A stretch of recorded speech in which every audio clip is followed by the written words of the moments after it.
Hi అండి. అందరికీ నమస్తే. నేను మీ తెలుగమ్మాయి లక్ష్మి. అందరూ ఎలా ఉన్నారు ఫ్రెండ్స్? బాగున్నారా? నేనైతే చాలా బాగున్నాను. మీరందరూ ఎలా ఉన్నారు అనేది కింద కామెంట్ సెక్షన్‌లో నాతో షేర్ చేసుకోవడం అస్సలు మర్చిపోవద్దు. ఇది మండే రోజు వ్లాగ్ అండి. అంటే నిన్నటి వ్లాగ్ అనమాట. So, Monday morning to evening రొటీన్‌ని షేర్ చేస్తాను. ఆహ్, ముందు రోజు అంటే సండే రోజు గ్రహణం కదండీ! నైటు. ఇంకా మార్నింగ్ లేచిన వెంటనే ఫస్ట్ గదులన్నీ కూడా తుడిచి మాప్ పెట్టేశాను. పిల్లలకి తలస్నానం చేయించేశాను. ఇప్పుడు వాళ్ళకి స్కూల్ ఉంది కదా! ఇంక వాళ్ళకైతే ఫస్ట్ నేను బ్రేక్‌ఫాస్ట్ అయితే ప్రిపేర్ చేస్తున్నాను. చాలా రోజుల తర్వాత ఇంట్లో ఇడ్లీ ప్రిపేర్ చేస్తున్నాను. లాస్ట్ వీడియోలో చెప్పాను కదండీ! ఇడ్లీ రవ్వ అయిపోయిందనమాట. ఇడ్లీ ప్రిపేర్ చేసి ఒక 15, 20 డేస్ అవుతుంది ఇంట్లో. ఇంకా చాలా రోజుల తర్వాత ఇడ్లీ తయారు చేస్తున్నాను. ఇంకా ఇడ్లీ బ్యాటర్‌లో నేను మీకు తెలుసు కదండీ! నా వీడియోస్ రెగ్యులర్‌గా చూసే వాళ్ళకి తెలుస్తుంది. ఇడ్లీ బ్యాటర్‌లో క్యారెట్ తురుము గానీ, బీట్రూట్ తురుము గానీ, ఏమైనా ఆకుకూరలు ఉంటే గనక అవి కూడా మిక్స్ చేసేస్తూ ఉంటాను. ఇంక ఈరోజైతే అందులో నేను బీట్రూట్ తురుమైతే మిక్స్ చేశాను. ఇడ్లీ ప్రిపేర్ చేసేటప్పుడు ఎప్పుడైనా సరే ప్లెయిన్ బ్యాటర్‌తో కాకుండా ఈ విధంగా ఆహ్, పిల్లలు ఇష్టంగా తినని వెజిటబుల్స్ అవి ఉంటాయి కదండీ! క్యారెట్, బీట్రూట్, రాడిష్ అలాగే ఆకుకూరలు ఇటువంటివి సన్నగా తరిగేసి యాడ్ చేస్తే ఇడ్లీ మరింత హెల్తీ అండి పిల్లలకి. ఇడ్లీ తిన్నట్టు ఉంటుంది. అట్ ద సేమ్ టైమ్ ఏంటంటే వాళ్ళకి తెలియకుండా వెజిటబుల్స్ కూడా తింటారు కాబట్టి చాలా హెల్తీ అనమాట. అలాగే ఇడ్లీలు కూడా కలర్‌ఫుల్‌గా ఉంటాయి. మనం బీట్రూటు లేదంటే క్యారెట్టు ఇటువంటివి యాడ్ చేయటం వల్ల ఇడ్లీ టేస్ట్ ఏమి మారిపోదండి. ఆహ్, ఇంకా చెప్పాలంటే టేస్ట్ బావుంటుందనమాట. ఆహ్, నేను బీట్రూట్ తురుమవి యాడ్ చేస్తున్నప్పుడు ఎవరో ఒకరు కామెంట్ చేశారండి. బీట్రూట్ జ్యూస్ తాగడం ఈజీ లేదంటే కూర ప్రిపేర్ చేసుకోవడం, తినడం ఈజీ. ఈ విధంగా ఇడ్లీలో తురుము వేస్తే స్మెల్ వస్తుందేమో, టేస్ట్ బాగోదేమో అని అన్నారనమాట. అలా ఏమి ఉండదండి. బీట్రూట్ తురుము ఇడ్లీ బ్యాటర్‌లో వేయడం వల్ల ఇడ్లీ టేస్ట్ ఏమి మారిపోదండి. మరి అంత టేస్ట్‌లెస్‌గా కూడా ఏమి ఉండదు. మనకు తెలీదనమాట అది. మనం బీట్రూట్ వేసామని కూడా. బావుంటుంది. ఒకసారి ట్రై చేయండి. ఇంకిక్కడ ఇడ్లీలోకి నేను పల్లీ చట్నీ ప్రిపేర్ చేస్తున్నాను. ఎక్కువగా పిల్లలకి పల్లీ చట్నీనే ఇష్టమనమాట. అందుకని ఎక్కువగా పల్లీ, కొబ్బరి చట్నీ. ఇంట్లో కొబ్బరి ఉంటే గనక ఖచ్చితంగా కొబ్బరి కూడా వేస్తాననమాట. ఇడ్లీ, దోస ప్రిపేర్ చేసినప్పుడు కంపల్సరీ పల్లీ చట్నీనే ఎక్కువగా ప్రిపేర్ చేస్తూ ఉంటాను. ఇంకా సాహితీ, సాత్విక్ ఇద్దరికీ మార్నింగ్ లేవగానే తలస్నానం చేయించేశానండి. గ్రహణం కదా రాత్ర. సో, నెక్స్ట్ డే తలస్నానం చేయాలి కదా! ఇంకా తలస్నానం చేయించేసి రెడీ చేసేశాను. వాళ్ళిద్దరూ అయితే స్కూల్‌కి వెళ్ళిపోతున్నారు.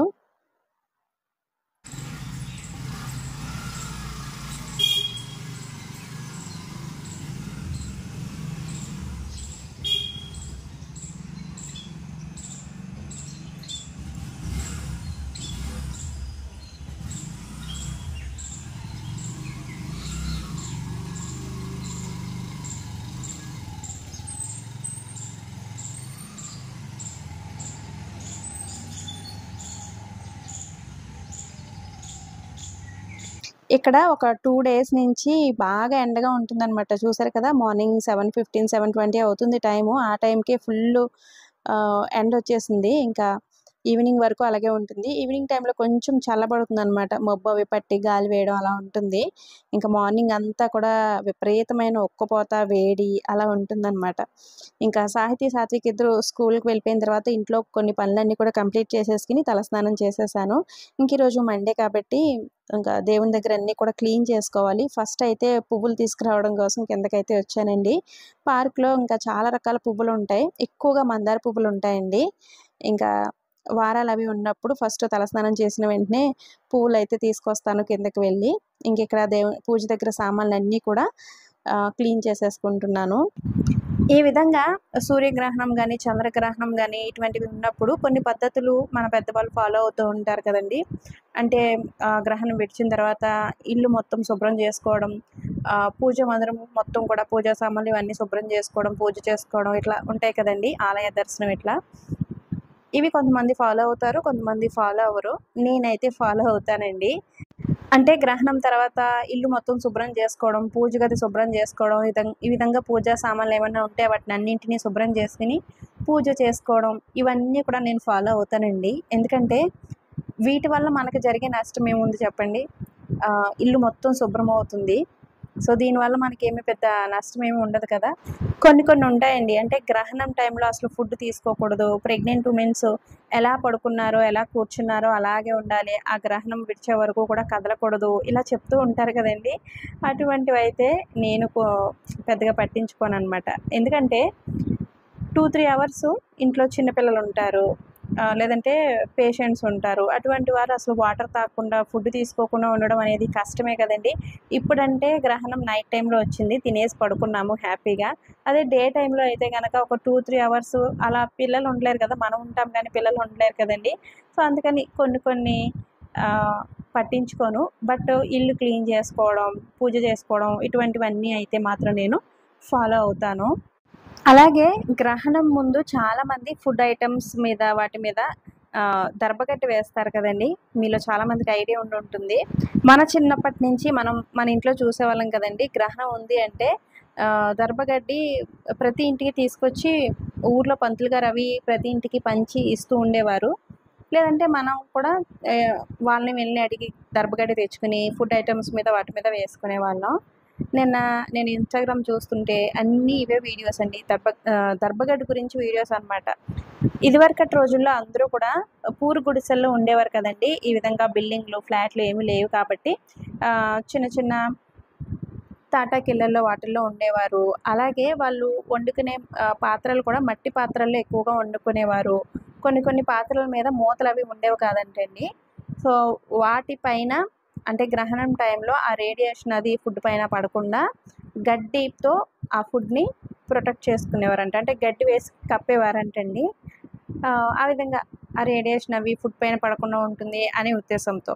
ఇంకా అదేమైందంటే ఒక ఆచారంలాగా గ్రహణం ఉంటే కంపల్సరీ ఫుడ్ ఐటెమ్స్ పైన దర్భ వేసుకోవాలి. అంటే గడ్డి వేసుకోవాలి. ఇట్లా అది అలా అయిపోయిందనమాట. అయితే ఇన్‌స్టాగ్రామ్‌లో అందరూ చెప్తున్నారు. ఇప్పుడు మనం కాంక్రీట్ జంగల్‌లో ఉన్నాము. ఎవరు కూడా చిన్న చిన్న తాటాకిళ్ళల్లో ఏమి ఉండట్లేదు. మట్టి కుండల్లో వండుకోవట్లేదు. అటువంటిది రేడియేషన్ ఎలా పడుతుంది? ఫుడ్ ఐటెమ్స్ మీద ఇంకా గడ్డి వేస్తున్నారు. ఇట్లా అన్నారనమాట. వేసుకోవడం వల్ల మనకు జరిగే నష్టం ఏమీ లేదు కదండీ. మన పెద్దవాళ్ళందరూ కూడా ఫాలో అవ్వారు కాబట్టి మనకి ఇంకా అది అలవాటైపోయింది. అలా వేసుకుంటే మనకొక సెల్ఫ్ సాటిస్ఫాక్షన్ అనమాట. మన ఫుడ్ ఐటెమ్స్ అన్నీ కూడా సేఫ్‌గా ఉన్నాయి అనే సాటిస్ఫాక్షన్. వేసుకోవడం వల్ల మనకి పెద్ద నష్టం ఏమీ జరగదు కదా! నేనైతే అలాగే అనుకుంటాననమాట. అయినా ఈ ఫోన్‌లొచ్చిన తర్వాత ఇటువంటి విషయాలన్నీ కూడా ఒకరి తర్వాత ఒకరికి అలా తెలుస్తున్నాయి గానీ, మనం అసలు ఫోన్‌లు లేనప్పుడు చాలా ప్రశాంతంగా ఉండేవాళ్ళం అనిపిస్తదండి నాకు. ఫోన్‌లు లేని టైంలో ఏ ఫుడ్ అయినా సరే నిరభ్యంతరంగా తినేవారు. చాలా హ్యాపీగా ప్రశాంతంగా ఉండేవారండి. ఫోన్‌లొచ్చిన తర్వాత ఈ ఫుడ్ తినకూడదు, ఆ ఫుడ్ తినకూడదు, ఇది చేస్తే ఇదంట, ఇలా చేస్తే అలా అవుతుందంట, అసలు ఇది ఇలా చెయ్యకూడదంట. ఇట్లా ఎన్నెన్నో డౌట్స్ అండి. మనకేదైనా ఒక ఫెస్టివల్ వచ్చింది అంటే, లేదంటే ఇంట్లో మనం ఏమన్నా తినాలి అన్నా కూడా ఇంకా ఫోన్‌లో చూసి అన్నీ ఫాలో అవ్వాల్సొస్తుంది. అసలు ఫోన్‌లు లేనప్పుడు మన వాళ్ళందరూ కూడా ఎంత హ్యాపీగా ఉన్నారో అని అనిపిస్తుంది నాకు. ఇంకా నేను దేవుని దగ్గర పూజ సామాన్లన్నీ క్లీన్ చేసుకున్న తర్వాత ఇంట్లో పూజ చేసుకుని, మా ఇంటి కింద పార్క్‌లో టెంపుల్ ఉంటుంది కదండీ! శ్రీరాముని టెంపుల్. పక్కన శివలింగం కూడా ఉంటుంది. మండే టైంలో నాకు కుదిరితే గనక, టైం ఉంటే గనక చక్కగా జలాభిషేకం చేస్తూ ఉంటాను శివయ్యకి. సో, కొంచెం వాటర్ తీసుకొచ్చి అట్లా అభిషేకం చేసి నమస్కారం చేసుకున్నాను. ఇది శ్రీరాముడి టెంపుల్ అండి. లోపల సీతారాముల విగ్రహాలు ఎంత బావుంటాయో అసలు ఎంత అందంగా అలంకరిస్తారో అండి. ఇక్కడ ఎక్కువగా రామ భక్తులు ఎక్కువ ఉంటారండి. ఎక్కువగా మనకి రామాలయాలే కనిపిస్తూ ఉంటాయన్నమాట. అఖండ రామాయణం ఎక్కువగా పారాయణ చేస్తూ ఉంటారు. అంటే నాన్ స్టాప్‌గా ఒక 3-4 డేస్ ఉంటుందంటండి. అఖండ రామాయణం చదువుతూ ఉంటారు. నైట్ టైమ్ కూడా మనకి ఆ స్పీకర్స్, ఆ రామాయణం, ఆ పాటలు అన్నీ కూడా వినిపిస్తూ ఉంటాయన్నమాట. ఇంకా పార్క్‌లో పూజకి కావాల్సిన పువ్వులు, అలాగే కరివేపాకు, పుదీనా ఇటువంటివన్నీ ఉంటాయండి. కరివేపాకు కావాలన్నా, పుదీనా కావాలన్నా కిందకి పార్క్‌లోకొచ్చి తీసుకువెళ్తూ ఉంటానన్నమాట ఫ్రెష్‌గా. ఇంకా ఇంటికొచ్చిన తర్వాత ఫస్ట్ ఒక గ్లాస్ వాటర్ అయితే తాగాను. మార్నింగ్ నుంచి అసలు వాటర్ కూడా తాగలేదనమాట. తలస్నానం చేసిన తర్వాత తాగుదాంలే అని ఇంకా మార్నింగ్ నుంచి వాటర్ కూడా తీసుకోలేదు. ఇంకా పూజ అంతా అయిపోయిన తర్వాత కింద టెంపుల్‌కి కూడా వెళ్ళొచ్చిన తర్వాత రిలాక్స్డ్‌గా కూర్చొని ఒక గ్లాస్ వాటర్ తాగి బ్రేక్‌ఫాస్ట్ అయితే చేశాను.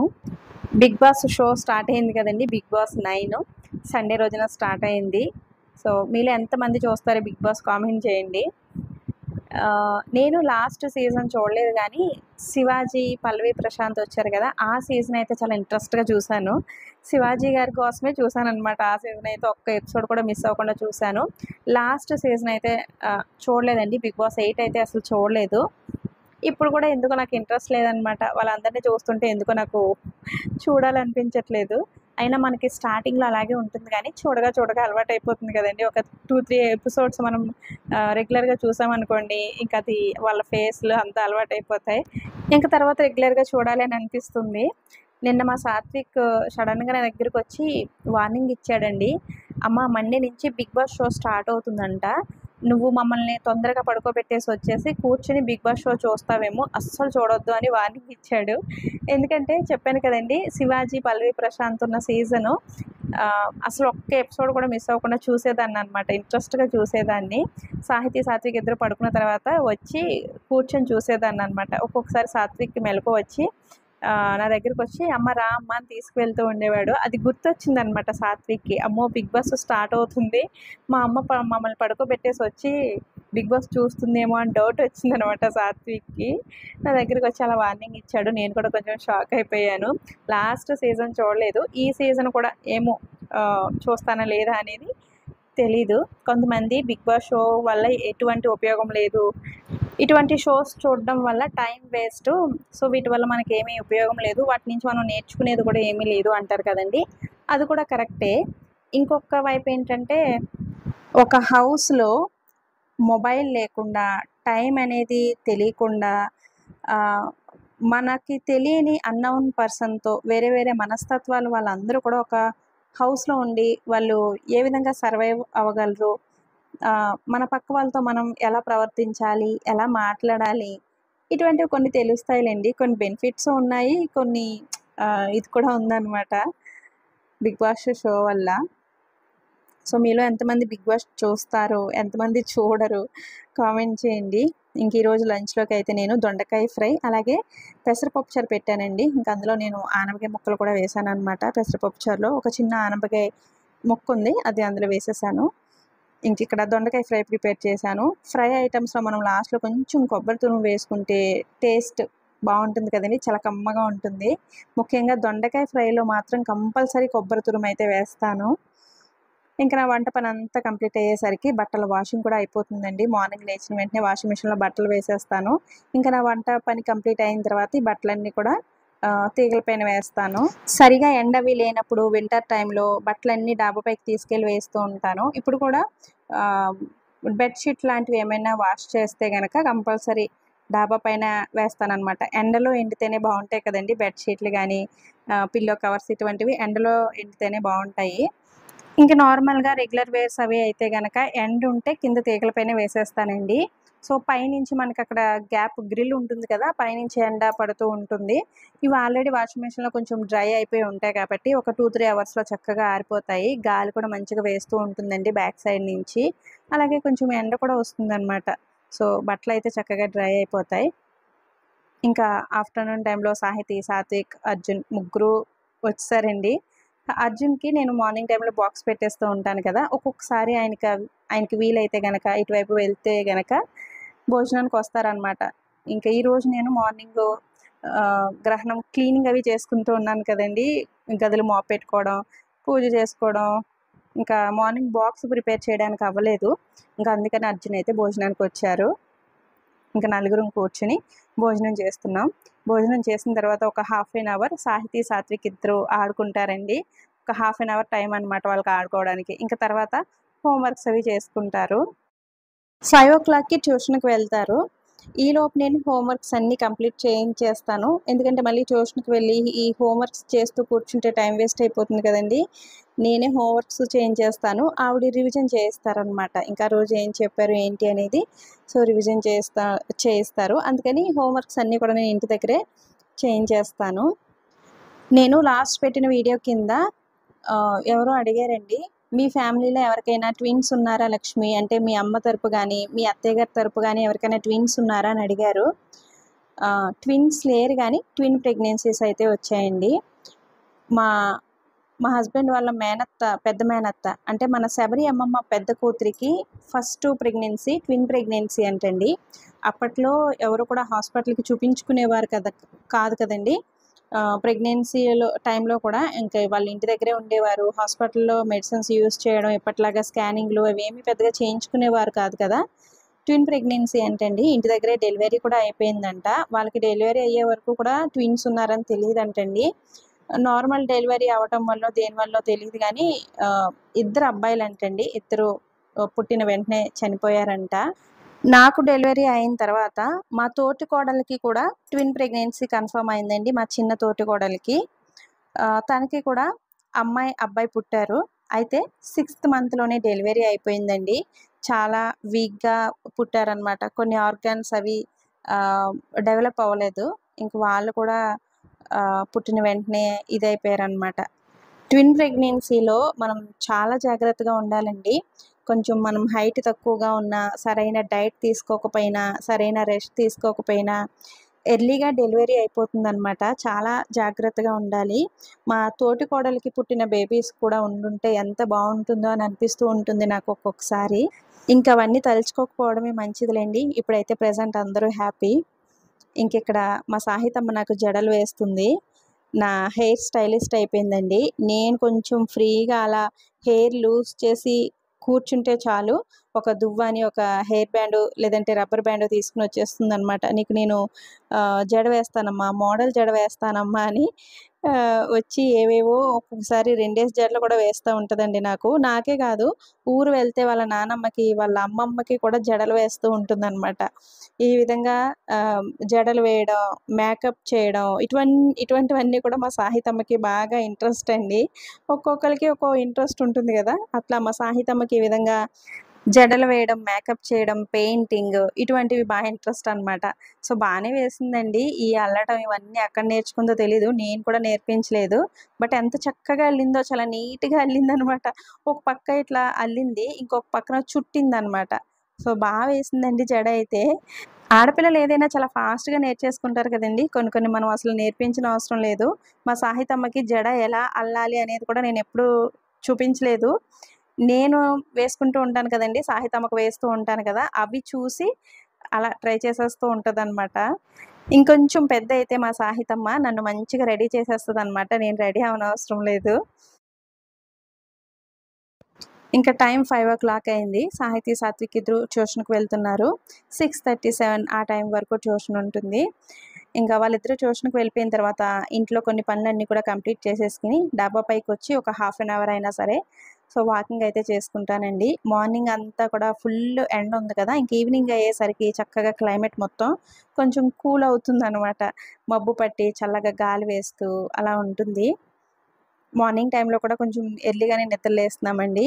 మార్నింగ్ వాకింగ్ అవన్నీ కూడా స్టార్ట్ చేసాం. మళ్ళీ ఇక్కడ వింటర్ స్టార్ట్ అయితే వాకింగ్‌కి వెళ్ళడానికి కానీ, ఇంకా బయటకి వెళ్ళడానికి అసలు ఉండదనమాట. ఇంక ఈ 2, 3 మంత్స్ మార్నింగ్ టైంలో ఎర్లీగా నిద్ర లేవాలి, వాకింగ్ అవి చేసుకోవాలి, డే మొత్తం ప్రొడక్టివ్‌గా ఉంచుకోవాలని అనుకున్నాను. ఇంక ఈవినింగ్ టైంలో కూడా 6, 6:30 ఆ టైంకి పైకొస్తానండి. ఒక హాఫ్ అన్ అవర్ అయినా సరే ఫుల్‌గా వాకింగ్ చేసుకుంటాను. చాలామంది ఆడవాళ్ళు అనుకుంటారండి, మార్నింగ్ నుంచి ఈవినింగ్ వరకు చాలా ఇంటి పని చేస్తాము, ఇంకా సెపరేట్‌గా ఈ వాకింగ్‌లు అవన్నీ ఎందుకు, ఆహ్, చాలా పని చేసేసాం కదా అని అనుకుంటారు. బట్ పని వేరు, ఈ వాకింగ్ అవి వేరండి. మీరు మార్నింగ్ టైంలో కానీ, లేదంటే ఈవినింగ్ టైంలో కానీ ఒక హాఫ్ ఎన్ అవర్ మీకోసం మీరు కేటాయించుకొని వాకింగ్ చేయడమో, లేదంటే మంచిగా మెడిటేషన్, ప్రాణాయామం ఇటువంటివి చేస్తూ ఉండండి. సో, చాలా హెల్తీ అనమాట. సో, స్ట్రెస్ తగ్గుతుంది మెయిను. అలాగే కొన్ని హెల్త్ ప్రాబ్లమ్స్ కంట్రోల్ అవుతాయి. శరీరం చాలా తేలికగా ఉన్నట్టు అలా అనిపిస్తుందనమాట. అండ్ రెగ్యులర్‌గా ఏదో ఒక వ్యాయామం చేస్తూ ఉండండి. ఈరోజు అర్జున్ కొంచెం తొందరగా వచ్చారు. 6:30 ఆ టైంకే వచ్చారు. సాహితీ, సాత్విక్ ఇద్దరు తింటారు అని సమోసా తీసుకొచ్చారండి. ఇక్కడి సమోసా నాకస్సలు నచ్చదండి. లోపలంతా కూడా ఆలు స్టఫ్ ఉంటుంది. పైన లేయర్ కూడా కొంచెం గట్టిగా ఉన్నట్టు అలా ఉంటుందనమాట. నాకు నచ్చదు. ఇందులో స్వీట్ చట్నీ, కారం ఇవి 2 ఇస్తారనమాట. కట్టా మీఠా అంటారు. ఇవి 2 ఇస్తారు. యాక్చువల్లీ ఏంటంటే ఈ సమోసాని చిన్న చిన్న పీసెస్ లాగా చేసుకొని బౌల్‌లో వేసేసుకొని, అందులో ఆ స్వీట్ చట్నీ కొంచెం, అలాగే ఆ కారం చట్నీ కొంచెం, ఆ 2 వేసుకొని తినాలనమాట. ఆ విధంగా సమోసా చాట్ అని ప్రిపేర్ చేస్తారు. అది మనం బండి దగ్గర తింటేనే బావుంటుందండి. ఇంటి దగ్గర అంటే పార్సిల్ అడిగితే ఈ విధంగా ఇస్తారనమాట. అది మనం ఇంటి దగ్గర అట్లా ప్రిపేర్ చేసుకొని తిన్నా కూడా ఎందుకో నాకంతగా నచ్చదు. బట్ ఏ చెట్టు లేని చోట ఆముదం చెట్టే మహావృక్షం అంటారు గదండీ! అలాగా ఇక్కడ ఏ స్నాక్స్ దొరకవు గాబట్టి ఏది దొరికినా కొంచెం అమృతంలాగా తినేయడమే. సాహితమ్మకి ఇష్టంలేండి. సాహితమ్మ కోసం తీసుకొస్తూ ఉంటారు. నేను, సాత్విక్ పెద్దగా తినము. ఈ సమోసా మాకైతే నచ్చదు.